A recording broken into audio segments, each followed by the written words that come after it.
he shall abide under the shadow of his wing.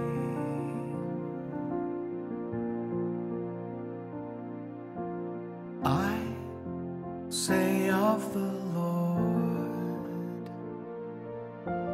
he is my refuge and trust,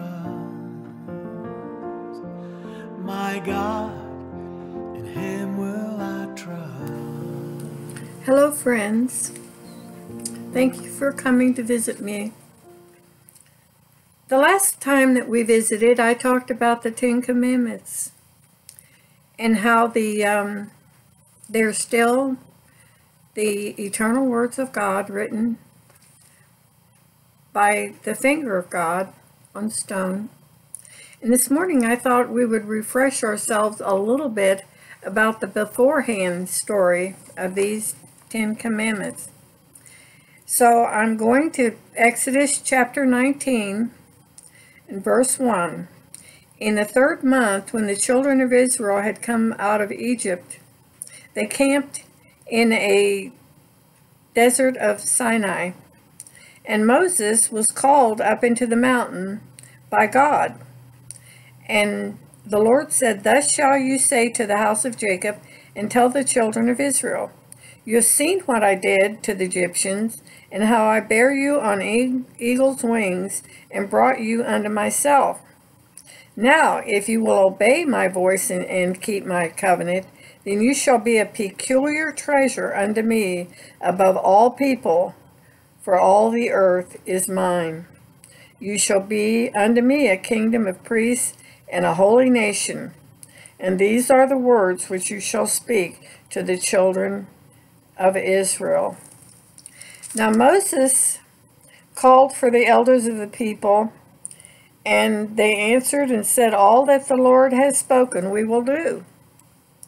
And he returned the words of the people unto the Lord. And the Lord told him to sanctify the children of Israel for 3 days, and then gather them together. And Moses did. He went down from the mount and sanctified the people, and they washed their clothes. And he said, "Be ready the 3rd day." And it came to pass on the 3rd day in the morning that there were thunders and lightnings and a thick cloud upon the mount, and the voice of the trumpet exceedingly loud, so that all the people that were in the camp trembled. And Moses brought the people, and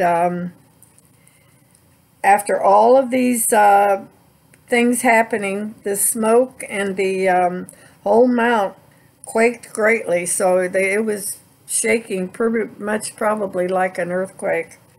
And when the voice of the trumpet sounded long and waxed louder and louder, Moses spoke, and God answered him by a voice. And he says to tell the people not to come any closer, and he set the boundaries. So Moses went down unto the people and spoke to them. So now we're going to read the actual 10 Commandments, chapter 20, verse 1. And God spoke all these words, saying, I am the Lord your God, which has brought you out of the land of Egypt and out of the house of bondage. You shall have no other gods before me. You shall not make any graven any image, any likeness of anything that is in heaven, or the earth, or the water under the earth. You shall not bow down yourself to them, nor serve them. For I, the Lord thy God, am a jealous God, visiting the iniquity, the wickedness of the fathers upon the children, until the 3rd and 4th generation of them that hate me. So if you've often wondered why some people just, nations, he's talking about nations here, and why some of them really, where there's famine and war and all of that. This verse 5 tells us why. And verse 6 says, and show mercy unto thousands of them that love me and keep my commandments. So this is the generation of those who we get mercy if we love him and keep his commandments. Verse 7, thou shalt not take the name of the Lord thy God in vain, for the Lord will not hold them guiltless that takes his name in vain. A lot of people believe that that only applies to cursings, but I believe that it also pertains to those who say they are godly, who proclaim his name. Anything, they're proclaiming the name of God upon themselves, that they're one of his, and they're doing it in vain because they're not really living up to being one of his people. Number 8, remember the Sabbath day to keep it holy. 6 days will you labor and do all your work, but the 7th day is the Sabbath of the Lord thy God. In it you shall do no work, neither your son, nor your daughter, your manservant, nor your maidservant, nor your cattle, nor the stranger that is within your gate. So this is that you're not going to demand that your family, nor your worker, if you own a business, nor your animals, if you're going to go out and plow.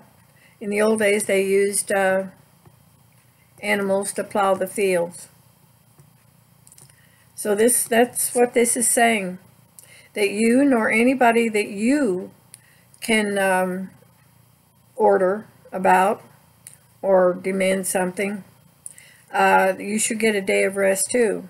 For in 6 days the Lord made heaven and earth, the sea, and all that was in, and he rested the 7th day. Therefore the Lord blessed the Sabbath day and hallowed it. Now, this was reiterated here in the 10 Commandments, because this is something that was actually instituted at the creation. If you go into the very first 2 chapters of Genesis, you will read how God did bless this day. And it actually, Jesus tells us that the Sabbath was made for man and not man for the Sabbath, because it was given as a rest day and a blessing to us, and not just an ordinance or something, oh dear, we have to do this. No, it was to bless us, because even medical doctors will tell us that we do need a day of rest to be healthy. Verse 12, honor your father and your mother, that your days may be long upon the land which the Lord your God gives to them. Now the first 4 of these verses are for our benefit with God. They're directly for us. But the second batch that starts at verse 13 is for our dealings with our fellow man. Because if you remember, when Jesus was asked what were the greatest, he said the first was God, love God, and the second was to love our neighbor as ourselves. So in verse 13, we're going to start telling how we're supposed to react with a neighbor that we're supposed to have as much regard for as we do ourselves. Verse 13, thou shalt not kill. Thou shalt do no murder. Thou shalt not commit adultery. Thou shalt not steal. Thou shalt not bear false witness against your neighbor. You shall not covet your neighbor's house, nor his wife, nor his servant, his employee,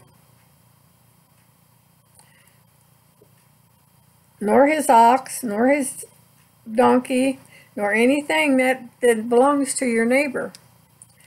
Now, of all these that we're supposed to keep, I believe the last one is really the hardest, because it talks about coveting, envy. And envy is poison. It is poison. And it will cause us to steal. It will cause us to commit adultery. It will cause us to lie about something. And so I think it all boils up in this verse 17, the 10th commandment, that you should not cover anything that belongs to your neighbor. And in the Good Samaritan parable, we find out who our neighbor is. And all the people saw the thundering and lightnings and the noise of the trumpet and the mountain smoking. And when the people saw it, they were removed afar off. In other words, they ran to a distance. And they said to Moses, "Speak with us and we will hear, but don't let God speak with us, lest we die." They were very fearful of the presence of God. And Moses said unto the people, "Do not fear, for God has come to prove you, that his fear may be before your face, and that you sin not." This is what's happened to our whole entire world. We do not fear the God who made us. We do not fear the one who showed signs and wonders, and I might add, still does. We do not fear the one who's in charge. We think we are. We think the Satan might be. We think we're all kinds of fears that we think, but we do not fear God. We do not fear what he did with these people, trying to live among them and to make them to prosper.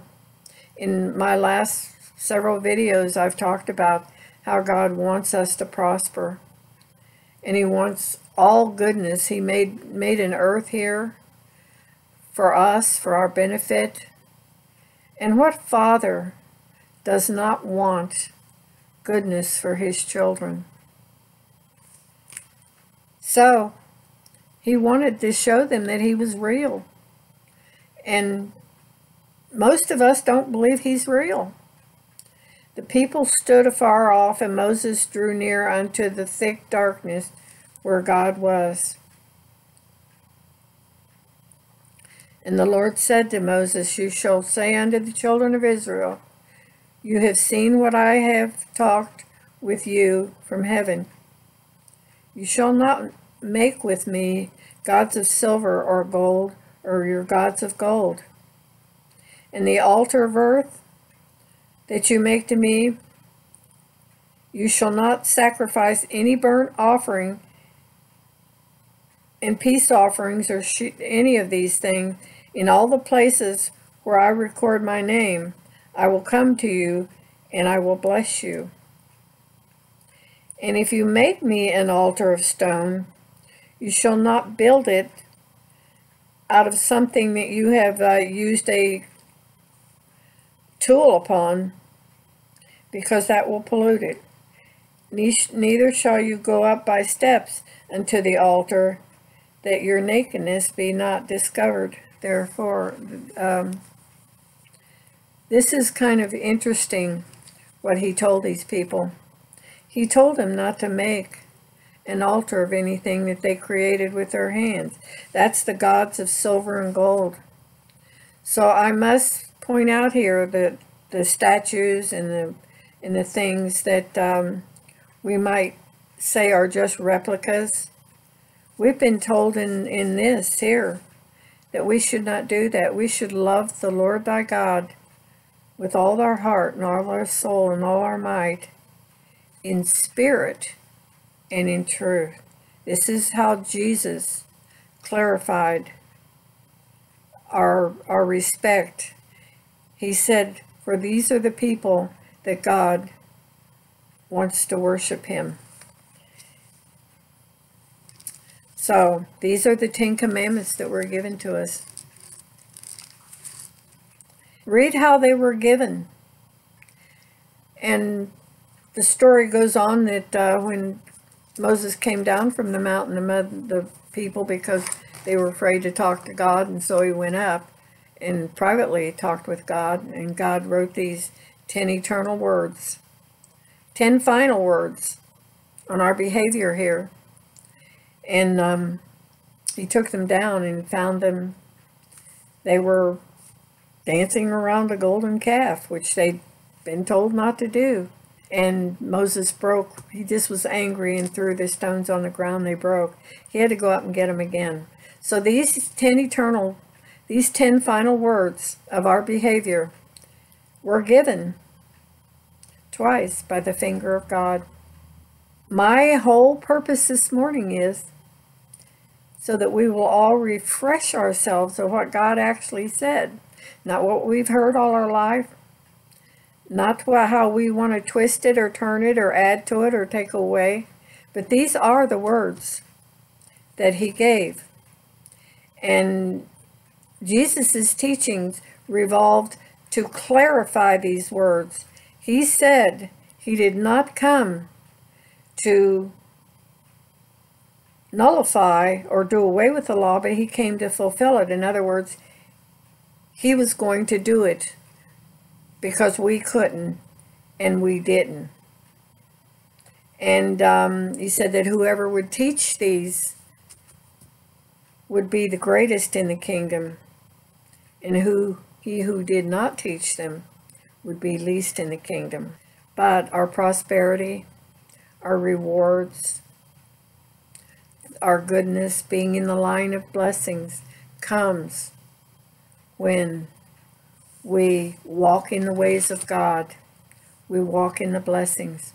One of my pastors talked about that if someone was standing on a step somewhere and they were handing out money, if we were on the other side of the city and not there where they were being handed out, we would miss that handouts that were coming. So therefore, if we're not standing and participating in the ways of God, we're not going to be blessed. But the promise is that we will be blessed coming in and going out. So that is my little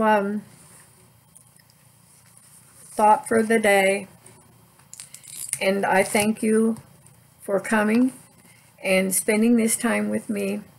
And until we meet again, I wish you all the blessings, all the wisdom that come from learning and being in the line of God's blessings and in his favor, in the goodness that he wants for all.